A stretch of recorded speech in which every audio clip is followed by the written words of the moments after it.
This week's best MMA bets, we're talking UFC Fight Night London main event, Alexander Volkov versus Tom Aspinall. It's a pretty damn good card. Guys, smash that like button. If you're new to the channel, subscribe, turn those post notifications on, and share the video as well. We're going to go through the locks, dogs, props, and parlays to finish it out. Pretty excited for this card, and I really am looking forward to the betting side as well. So let's jump right into it. Locks of the night. Now, it's not any real particular order with the locks, but I'm going to give you a good slew of them that I'm feeling here. Now, the first lock that I like is Muhammad Mokaev. I really feel like this prospect is legit coming into his debut. He fights Cody Durden. Not necessarily an easy debut, but I think a guy that he should beat. Mokaev, odds-wise, he's about a minus 340 favorite, so that is pretty wide. Money line, it's really going to be hard to, make much at him unless you're throwing a substantial amount towards him. Now, how does he get it done? Looking at the potential props you could play with it, Mokaev inside distance minus 105. I don't think that's bad. I do have a feeling that Mokaev could get a sub here. That's looking at plus 225 value, so I think that would be fairly decent. There really is potential that he locks up a submission. Inside distance is probably a bit safer at that minus 105 tag. Definitely think of Mokaev as a parlay addition. We'll talk to parlays towards the end here. I feel like under 2.5 rounds might be money value. It's minus 125, so that's not too shabby at all there. I like Muhammad Mokaev. He beats Cody Durden. That's lock number 1 of this UFC London card. Lock number 2, I gotta go with my guy Nathaniel Wood over Vince Morales. Wood right now sitting around minus 285. Morales is a tricky fight, but he's taking it on short notice in London. I think Nathaniel Wood's going to be on his game, looking to bounce back too after a tough defeat against Casey Kenny. Value side of the betting, I like this fight going a bit longer here. Even though Morales is taking it on short notice, I do have a feeling that we're going the full 3. I don't necessarily love the prop Wood wins by decision, but I will bring it up. It's plus 160. The money line, it is a little wide, minus 285, but Wood could still be a decent addition to a parlay. As I said, I think we might be going long here, but I am, of course, a little bit concerned. There's a chance Wood stops it, but let's say most likely he does not. Minus 130 over 2.5 is not a bad over-under right there, but Nathaniel Wood, definitely a very confident prediction. I think he wins. I don't think it's necessarily a super easy fight. I think Morales could make it difficult, but over the 3, I see Nathaniel Wood getting it done fairly impressively in this spot. Now, the next lock, I love this lock right here. Sergey Pavlovich over Shamil Abdurakhimov. Now, of course, Pavlovich has been out for a while, about 2 years. Still, I really feel like his striking matches up well against Shamil Abdurakhimov, especially a 40-year-old Shamil Abdurakhimov. Pavlovich has a lot of power in his hands. His straight punches are fantastic. I think he's good money around that minus 280 range. Looking towards the knockout prop bet is not a bad idea here, but they have covered it, man. The best value I can find for that knockout prop is about minus 215, so that's ugly. It's not one you're going to be jumping all over. I think you might have more success going on the under 1.5, minus 135. I think Pavlovich stops him in the first 7 minutes of this fight. Could be a scary bet when you're going down. You might be sweating if it hits that second round, but I do believe he'll find that Abdurakhimov chin. I like Pavlovich confidently. I do think the line is wide for a guy that hasn't fought in 2 years, but it's because he matches up well stylistically. Abdurakhimov has slowed in recent fights, and you've seen that. His striking is always dangerous, but more of a flat-footed, plodding heavyweight. Pavlovich, pretty good power boxer. I think his grappling will be defensively sound. Like, even if Abdurakhimov is shooting takedowns, I see Pavlovich defending. I don't think he'll have much trouble here. I think he gets an impressive knockout, and I really feel like Pavlovich is a guy to keep your eye on in the heavyweight division. He's a pretty well-built prospect, and I'm looking forward to what he can do and coming back off this layoff. It's going to be exciting. Now, the next lock, I really feel like Mike Grundy is a great value lock. Maybe not the most confident of them all, but I'm going to call him a great value lock. Right now, Grundy over Amir Khani. Grundy is a minus 170 favorite. That's pretty good. Amir Khani opposite side, plus 164 dog. I like Mike Grundy a lot here. I feel like We're probably going later here, leaning Mike Grundy by decision. I will note Grundy to win a decision is plus 164. Amir Khan is kind of known for slowing down as fights go long, and Grundy is a constant pressure type fighter, and he does have some pretty good boxing. Would I be absolutely shocked if Grundy got the TKO late? No, I wouldn't. I would like maybe to sprinkle prop more as, a Hail Mary, you could say. Plus 750 Mike Grundy by KO TKO isn't bad if you're looking to take a stab at something that's really wide and has a possibility of coming through. I'm not saying that plus 750 is the lock, but I think Mike Grundy is, and I think at minus 170 he's good for the money line. I think he's a great parlay addition. I'm loving Mike Grundy over Makwan Amirkhani. Both guys wrestlers. I think that's a valuable aspect. Freestyle wrestling on the Grundy side, Greco-Roman on the Amirkhani side. I like Grundy here. I think the big difference maker is that boxing skill and the gas tank. Amirkhani known for slowing, a little bit flowing style kickboxer. I see hit abilities, and I think Mike Grundy capitalizes, gets himself a win. Very, very excited for Mike Grundy's fight. I do like Mike Grundy. I am a fan, and I expect him to get it done. And at minus 170, great for the money line here. Now, the next lock of the night, this one I think is one of the more given locks of the week. It's Ilia Topuria. I really think he's going to run through Jai Herbert. He's minus 425, which is really wide. So he's going to be hard to money line. Parlay edition. We'll go deep with the parlays at the end. I got a few written down that I'm liking here. But Topuria to win, you might get into trouble if you're trying to pick knockout or submission, because I do think he has the tools to win by either. I'll note them. Topuria by KO, plus 205 best value. Topuria by sub, sitting at plus 110. Topuria inside distance is ugly at minus 215, which makes it hard to play. Under 1.5, minus 130. The under bets, especially under 1.5, get tricky. I mean, under 2.5 is no value at minus 300. It's still better than betting Topuria straight if you are going for that under 2.5 minus 300, if you really want to throw some heavy at it. But I love Topuria here.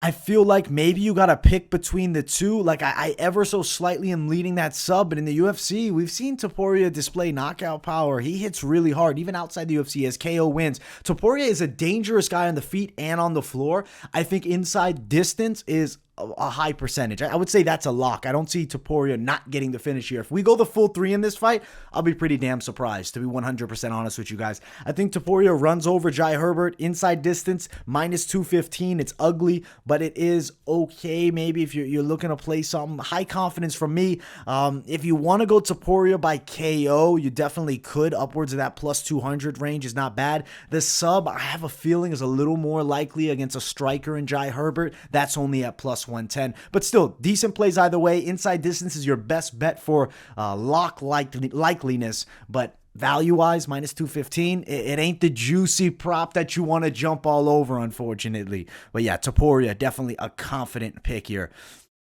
And the next lock of the night, Paddy Pimblett. I really think the chances are high here that he chokes Kazula Vargas out. Pimblett, straight money line, is minus 415, so it's not super playable straight. So you got to lean towards the props. How long do we go here? Okay, under 2.5 is minus 215. Under 1.5 is minus 120. So those are not bad, actually, if you go under 1.5, because I really could see that first round submission for Paddy Pimblett.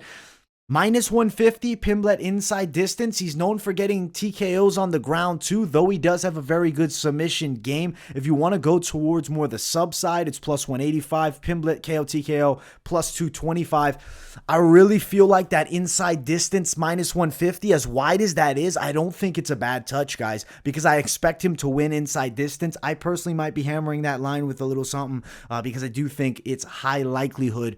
Fearful of Pimblett, the chin being up high. That's one concern we'll have with him, but he should be a level above Vargas here and should run him over for a dominant win. I'm thinking in the first 2 rounds, I don't really love the round bets that much, but if you go fight ends in round 1 or 2, it's minus 190. So that could be better than betting on the money line, because let's be honest, I see him rounds 1 or 2. If you could find fight ends in round 1 or 2, minus 190, I actually really like that play. If you really want to go crazy, you could go Pimblett wins in round 1 at plus 200. You could also play it in round 2, plus 450. You could sprinkle both. it's not my favorite. I don't love doing the round plays like that, especially when you know one is not going to hit. And are you really going to Mystic Mac it and pick the exact round? Maybe you go fight ends in round 1 or 2. Maybe you're going fight ends under 1.5 rounds. Or maybe you're just playing Paddy Pimblett inside distance, which I don't think is a terrible play. He's a very confident pick from me here. Now, looking at some of the fighters that I didn't include in this lock section, I do want to note Tom Aspinall. I am calling him a high confidence but fearful to call him a lock. He's a step below a lock for me from this simple reason. We have not seen him go late against somebody at the level of Volkov. I still think Aspinall might be a very valuable play. He's close money, -120, a guy that I personally am a fan of. I expect big things from him. He should get it done, but I'm a little bit hesitant to call him an absolute lock. And granted, there are no locks in cage fighting, but it's confident picks, and he's just like a nick below what I want to, just simply because Volkov's experience going 5 rounds and his proven durability. But I still think Aspinall should definitely get it done, and I wouldn't hate people that are going to be jumping all over the Aspinall side. Let's keep running. Let's jump to the dog section. If you guys haven't yet, smash that like button, and let's talk some underdogs. Now, dog number 1, Paul Craig. Paul Craig. I feel like this is not an easy fight, but let's be honest. Potential to get a finish really favors the Paul Craig side. I think he can get the submission here. We've seen Krylov tap numerous times throughout his career.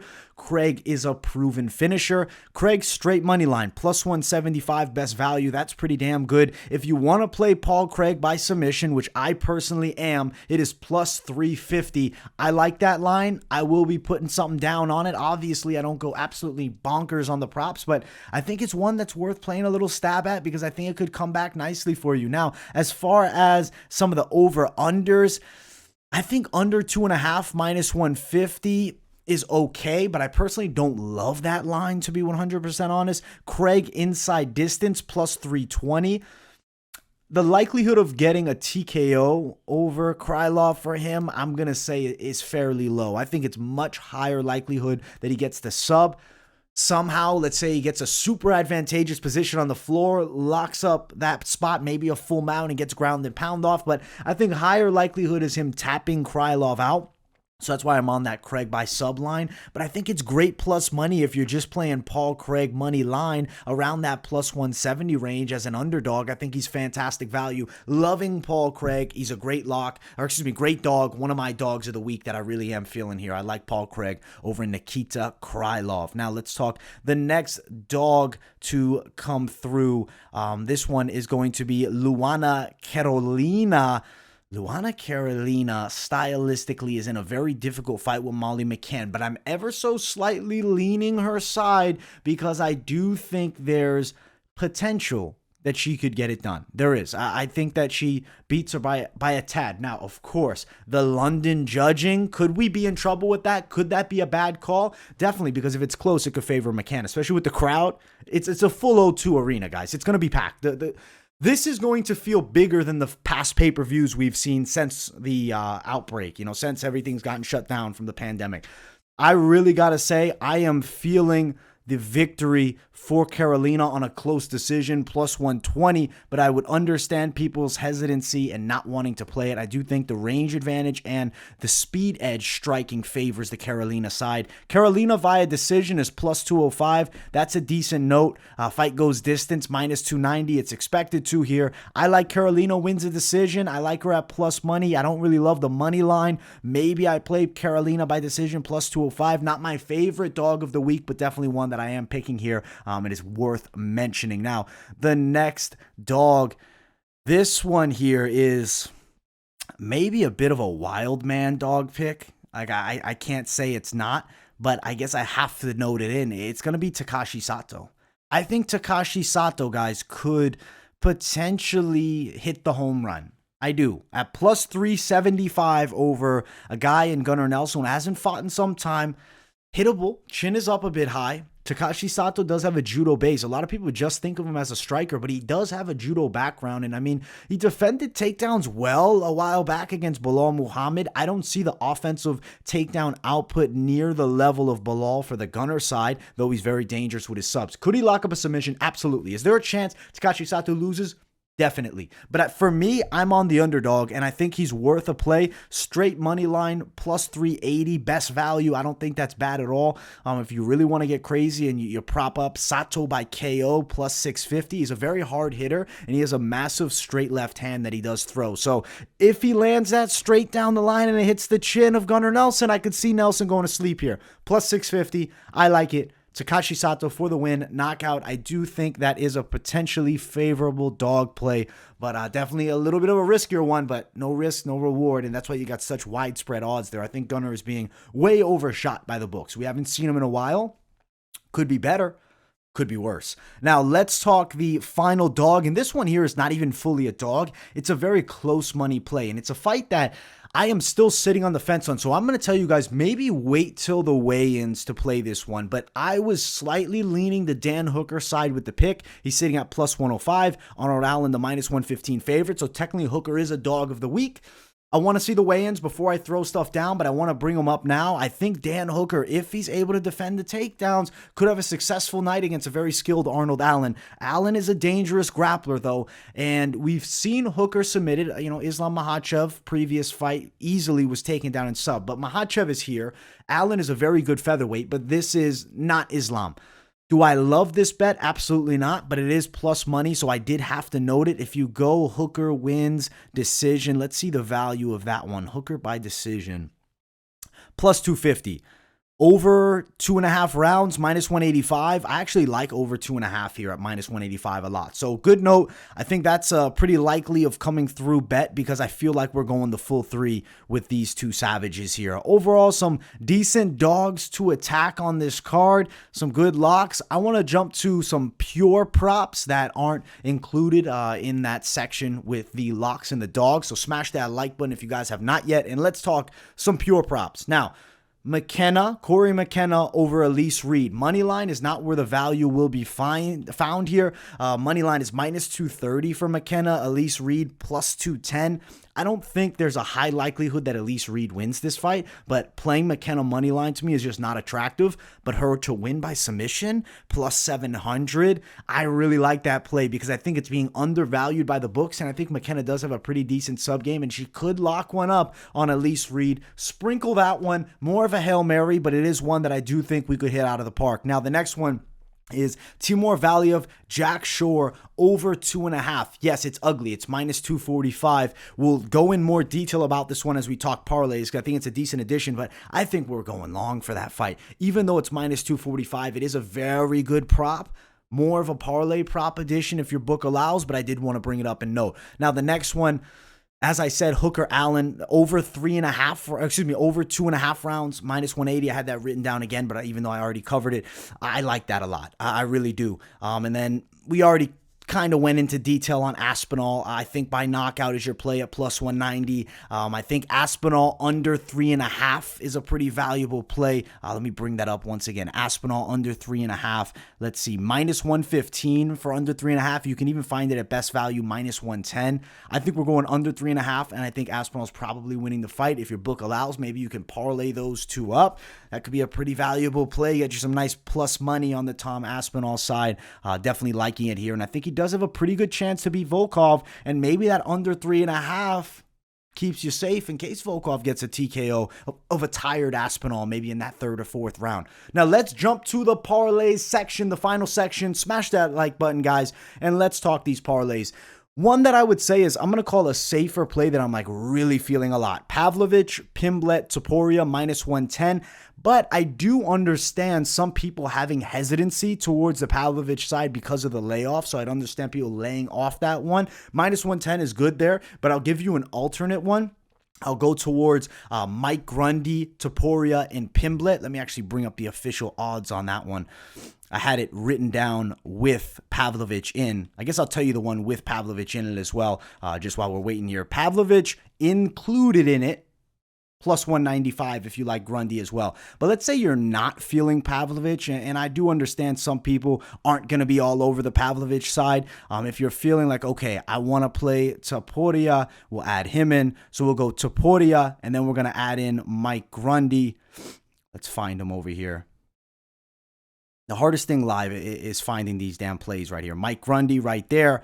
and then Paddy Pimblett. We're looking at plus 120 for Pimblett, Grundy, Topuria. So that's like an alternate play that you can do. And I mean, the value is actually a bit better, but it's just how confident are you in the Mike Grundy side? And I know not everybody's going to be all over him. If you want to play with dogs and you're like, I want a dog, but I want real confident locks with it, I'm going to go Topuria, Pimblett, and Paul Craig. That's looking at plus 275. So I think that's pretty valuable. And that's a good one worth touching. Personally, I will be playing that one with a little something because I do think it definitely is worth it. If you're like, listen, I want to go nuts with that one, add in Grundy, okay? And then you're going to add in Timur Valiev and Jack Shore to go over 2.5 rounds, plus 715. I think there's good money to be made on that one. And if you're really like, listen, I love Pavlovich too, add your boy Pavlovich in. You're looking at plus 980, almost plus 1,000. You know I got to break you to plus 1,000, so we're going to go crazy. Add one more. Add in Wood.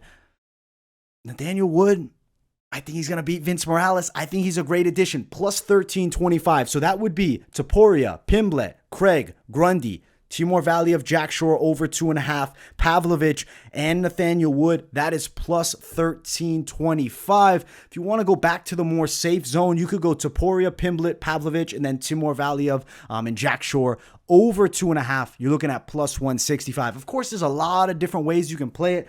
You can definitely take some of the locks, mix and match them to a parlay that fits you. Overall, I think these are some pretty solid ones that I came up with here. I really sat on them because I wanted to find ones that I had very good feelings about. Even though that plus 1325 tag is kind of crazy, guys, if that dog Craig comes through, we'll be cashing nice. If you want to take Craig off, obviously you'll lose a good chunk of steam on that one, but I still think those plays would hit, man, even with just favorites on that. Overall, I think this card is one you can make good money in. Parlaying, I love the over-unders. I think you can also add in even over-under with Dan Hooker and Arnold Allen. I have a good feeling that fight is going a bit long. You can make money there. Some of you guys definitely will be playing both of those sides. I know people are a little bit all over the place on that pick, and it's understandable. It's a very interesting matchup with Hooker dropping a weight class again back to 45, where he never was that successful, to fight a surging fighter in Arnold Allen who looks really good and has a tough grappling base. Overall, some great bets to potentially play. I hope you guys enjoyed another episode of this week's Best MMA Bets. Make sure you guys smash that like button. If you're new to the channel, subscribe, turn those post notifications on, and share the video as well. Much love to everybody that continues to support Fight Companion live on Saturday. Tune into that. I'll be live for the entire card. 125 likes for the shoey this week. Much love, guys. I'll see you all in the next one. Peace.